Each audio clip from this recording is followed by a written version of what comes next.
Adik, makan elok-elok lah. Adik dah makan elok-elok dah. Nak makan elok-elok macam mana lagi? Elok apanya makan macam tu? Pelepak. Mana ada orang makan bunyi pelepak-pelepak? Yang bunyi pelepak-pelepak tu masa adik dengar semalam dekat bilik ayah. Ish, budak ni. Ke situ pula. Dah, makan elok-elok.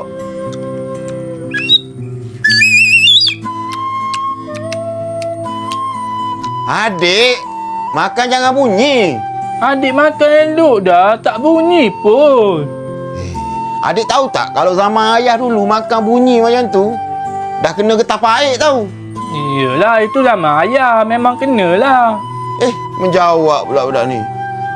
Adik tahu? Makan bunyi macam tu, bunyi macam